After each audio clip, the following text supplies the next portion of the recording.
जिन जिन चीजों पर राहत देने की बात थी, जैसे 200 यूनिट बिजली फ्री दिया उन्होंने, आज भी वो स्कीम चल रहा है। मगर वैसे 200 यूनिट बिजली फ्री क्या मतलब है? यही होगा कि जब चुनाव आएगा तब तक फिर से 1 लाख 1.5 लाख रुपया हर नागरिक का बिल हो जाएगा बकाया। फिर उसी के बहाने सरकार फिर उस पैसा को माफ करेगी अपने वोट को पाने के लिए। पिछले 2 महीने पहले भी इस तरह से देखा गया था, अचानक ट्रैफिक पुलिस अलर्ट हुए, ट्रैफिक विभाग अलर्ट हुआ और मनमाने तरीके से लोगों से जो है उसका चालान का पैसा और हर्जाने का पैसा भरपाई करने के लिए उन्होंने विधायक की, जिसके मालूम चलता है सूत्रों के अनुसार कि 1,000 करोड़ रुपया का वसूली हुआ। उस वक्त भी ये बात उठी थी कि इस पैसा से उस योजना को मैनेज किया जा रहा है।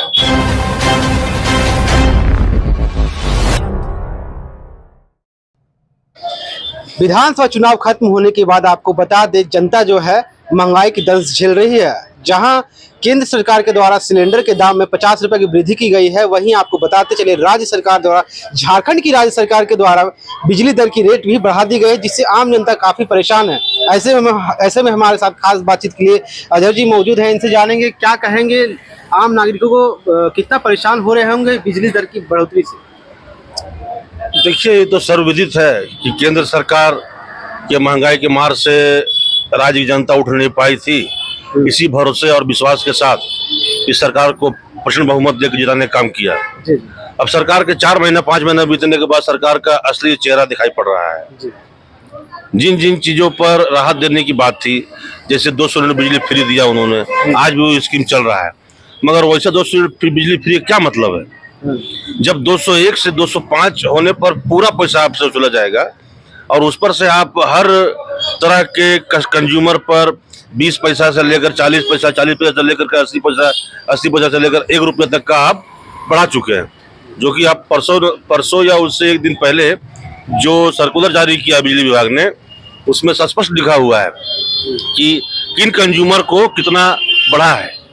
शहरी, ग्रामीण, कमर्शियल, नॉन कमर्शियल, एमएसएमई, लघु उद्योग, सबका अलग अलग टैरिफ उन्होंने बढ़ाया है। किसी को भी उन्होंने बख्शा नहीं है। यहाँ तक कि किसानों का जो अलग से देने का बात है उन लोगों को बिजली और उसमें सब्सिडी, उस टैरिफ वाले घोषणा वाले पत्र में उनका भी उल्लेख नहीं है। जब उल्लेख नहीं है तो यानी कि वो भी शामिल है इसमें। चुनाव से पहले 50,000 रुपये, 1 लाख रुपया आम नागरिकों का बिजली बिल भी दर जो है माफ कर दिया गया था। ऐसे में अब चुनाव खत्म भी हो गया, सरकार के 4 से 1 साल लगभग होने को हैं। ऐसे में क्या लगता है, महंगाई की दंश जो झेल रही है आम नागरिक, क्या कुछ लग रहा है कि आगे क्या कुछ और होगा? यही होगा कि जब चुनाव आएगा तब तक फिर से 1 लाख 1.5 लाख रुपया हर नागरिक का बिल हो जाएगा बकाया। फिर उसी के बहाने सरकार फिर उस पैसा को माफ करेगी अपने वोट को पाने के लिए। यही है मैनिफेस्टो। चुनाव से पहले भी वो लोग अपनी रखी थी कि आम जनता को काफ़ी कुछ चीज़ों की सुविधा भी प्राप्त होगी, पर अब लगता है वो अपने बातों से पीछे हटते हुए नजर आ रहे हैं। बहुत मैया सम्मान योजना इसका जीता जागता उदाहरण है।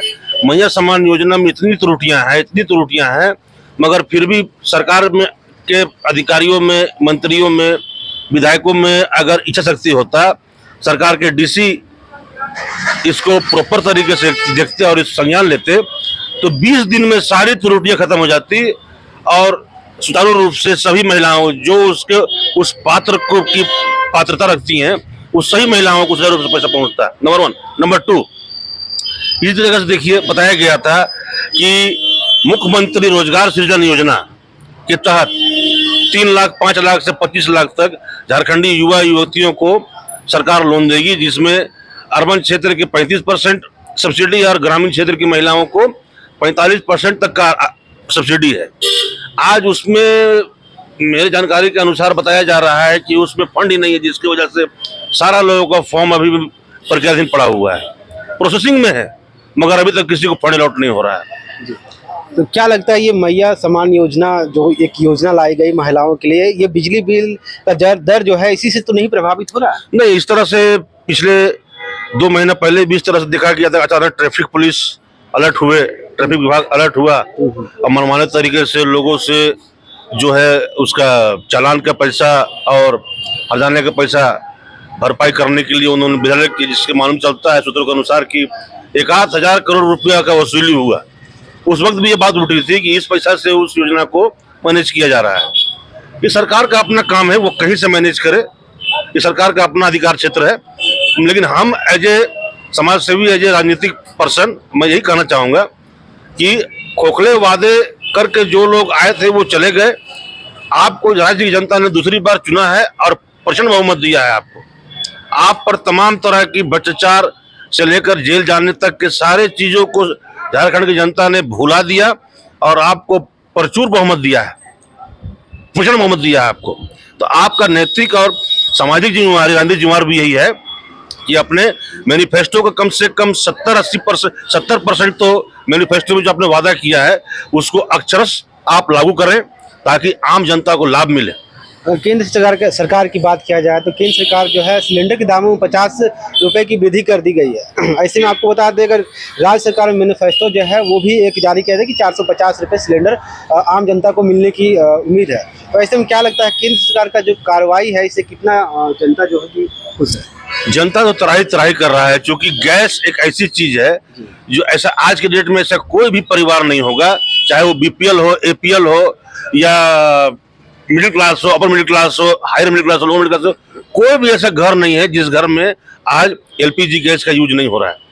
अब अचानक से एकाएक आप 50 रुपये बढ़ाते हैं और घटाने के टाइम में आप 7 रुपये बढ़ाते हैं, तो इस तरह की धोखे देने वाली थोथली बातों से परहेज करना चाहिए लोगों को, जो भी इस तरह के लोग बैठे हुए हैं सरकार में।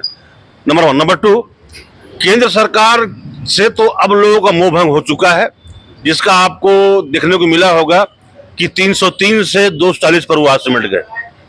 तो ये तो नो डाउट है इसमें कि केंद्र सरकार से लोगों का मोह भंग हो चुका है और कुछ चीज़ों पर कुछ समूह साथ इसलिए हैं कि उनके पास कोई ऐसा विकल्प नहीं है कि भारतीय जनता पार्टी जैसी पार्टी को छोड़ करके उसका दामन थाम सके। चलिए।